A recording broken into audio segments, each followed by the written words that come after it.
Assalamualaikum warahmatullahi wabarakatuh. Alhamdulillahilladzi hadana li hadza wa ma kunna linahtadiya laula an hadana Allah. Asyhadu an la ilaha illallah wahdahu la syarika lah wa asyhadu anna Muhammadan 'abduhu wa rasuluh. Allahumma salli wa sallim ala habibina wa syafi'ina wa karimina wa zuhrina wa malazina wa maulana Muhammad wa ala alihi wa sahbihi ajma'in, amma ba'd. Subhanaka la ilma lana illa ma 'allamtana innaka antal alimul hakim. Yang sama-sama kita hormati Kepala Kantor Masjid Raya Al-Azhar Jakarta Timur beserta seluruh staf, jamaah masjid yang mulia dan memuliakan Allah Subhanahu wa taala. Bersyukur kita kepada Allah pada siang hari ini, Allah masih memberikan kita nikmat sehat, nikmat hidup, nikmat beribadah sesuai dengan tujuan diciptakannya kita sebagai hamba Allah di muka bumi ini. Allah Subhanahu wa taala berfirman dalam surat Al-Lail ayat 5 sampai dengan ayat 10. A'udzu billahi minasyaitonir rajim. Bismillahirrahmanirrahim. Fa amma man a'ta wattaqa wa saddaqa bil husna fasanuyassiruhu lil yusra. Wa amma man bakhila wastaghna wa kadzdzaba bil husna fasanuyassiruhu lil usra. Jika kita ingin hidup kita dimudahkan oleh Allah, atau sebaliknya, jika kita ingin hidup kita diberikan kesusahan oleh Allah, maka kita harus kembali melihat surat Al-Lail ayat 5 sampai dengan ayat 10. Dalam surat Al-Insyirah Allah sudah katakan, inna ma'al usri yusra. Sesungguhnya setelah kesulitan itu pasti ada kemudahan. Ditegaskan lagi, inna ma'al usri yusra. Sesungguhnya setelah kemudahan itu, setelah kesulitan itu pasti ada yang namanya kemudahan.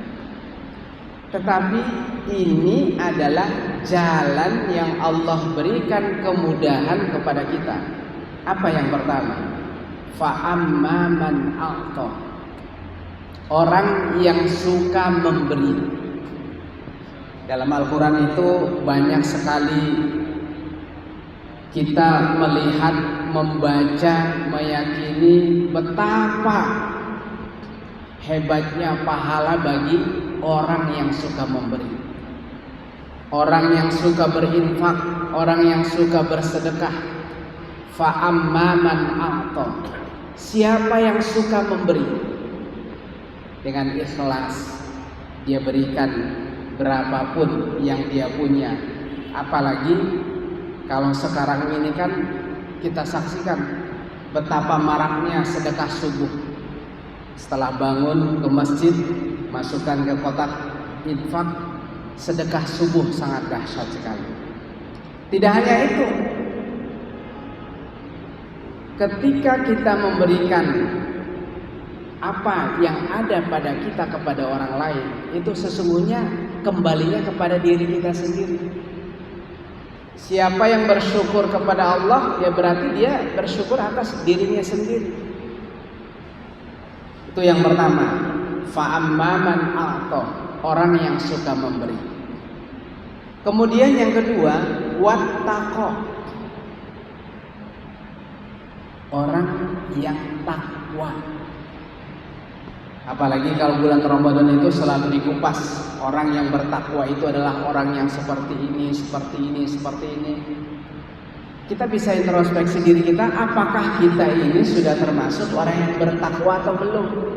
Ciri-ciri takwa itu sudah ada pada diri kita atau belum? Misalnya kita sering menyampaikan di sekolah pentingnya adab, pentingnya akhlakul karimah. Nah, salah satu takwa itu kan ada juga di sana. Takwa itu tidak serta-merta itu adalah ibadah kepada Allah.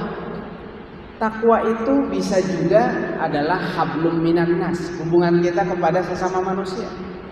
Apakah hubungan kita sudah baik dengan orang lain, sudah baik dengan orang tua, sudah baik dengan tetangga, ini sudah baik dengan teman kerja. Kadangkala kalau kita perhatikan ada orang yang tidak baik dengan tetangganya. Satu keluarga, kakak beradik, kadang bermusuhan. Gara-gara bisa jadi gara-gara warisan, bisa jadi gara-gara beda pendapat dan lain sebagainya.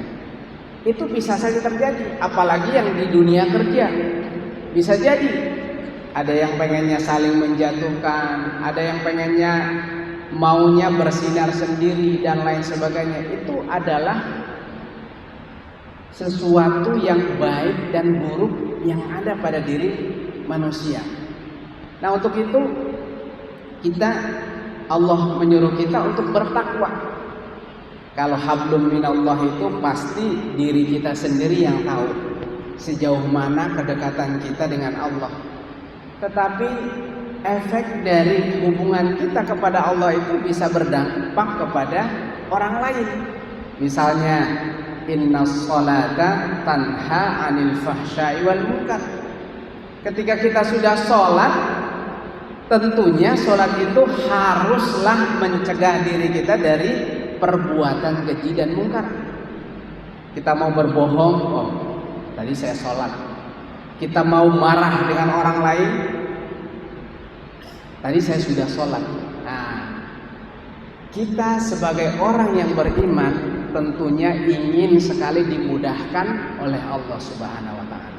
Bahkan dalam surat At-Tolak itu dikatakan, ini seirama, fa'amman a'ta wattaqa, siapa yang suka memberi dan bertakwa. Itu kolerasinya dengan surat At-Tolak. Wa may yattaqillaha yaj'al lahu makhraja wa yarzuquhu min haitsu la yahtasib. Siapa yang takwa kepada Allah, pasti Allah itu akan memberikan jalan keluar di setiap permasalahan yang dihadapi oleh orang tersebut. Setiap kita punya masalah. Setiap orang punya masalahnya sendiri-sendiri. Tidak mungkin tidak ada masalah. Kalau tidak ada masalah berarti dia sudah berada di alam barzah. Tidak ada urusannya lagi dengan dunia. Tapi ketika di alam barzah itu ada urusannya dengan apa? Dengan perbuatan yang dilakukan ketika dia hidup di dunia. Kemudian dalam surat At-Tolak itu lanjutannya, wa yarzuquhu min haitsu la yahtasib. Masyaallah ya. Siapa yang bertakwa kepada Allah, Allah akan berikan kepada dia rezeki dari tempat yang tidak disangka-sangkanya. Masya Allah, ini bisa kita buktikan. Yang sering memberi pasti selalu ada timbal baliknya. Walaupun kita tidak ingin mengharapkan balasan, tapi Allah pasti akan membalas. Kemudian yang ketiga, kalau kita ingin hidup kita itu mudah, urusan kita itu gampang, Allah mudahkan hidup kita, Allah berkahi hidup kita. Wasaddaqa bil husna. Membenarkan kebaikan. Membenarkan kebaikan. Kita lihat surga itu diciptakan oleh Allah untuk orang-orang yang mengerjakan amal yang soleh. Amal soleh. Amal soleh itu adalah amal di mana manusia melaksanakan apakah itu kewajiban yang Allah berikan kepada kita ataupun ya hubungan baik kita dengan orang lain. Nah, sebaliknya ketika kita ingin hidup kita ini sulit, susah, wa amman bakhila wastaghna wa kadzdzaba bil husna. 3 ciri lagi. Kalau kalian hidup kalian ingin sempit, sudah kikir saja, bakhil saja. Nggak usah berikan apapun yang kalian punya, cukup perkaya diri sendiri. Nggak usah bagi kepada orang lain, cukup diri sendiri. Kemudian wasta'na, merasa dirinya cukup. Kita merasa cukup tanpa ada bantuan orang lain. Saya bisa, tanpa kamu saya bisa, tanpa mereka saya bisa. Nah, wa kadzdzaba bil husna, mendustakan kebenaran. 3 itulah pilihan hidup bagi kita. Apakah kita ingin hidup kita diberikan kemudahan ataukah sebaliknya diberikan kesulitan? Mudah-mudahan Allah berikan jalan terbaik kepada kita. Insyaallah kita yang hadir di sini, orang-orang yang kita cintai akan dimasukkan oleh Allah Subhanahu wa taala di surganya nanti. Amin amin ya rabbal alamin. Wal 'afwu minkum wabillahi taufiq wal hidayah. Wassalamu alaikum warahmatullahi wabarakatuh.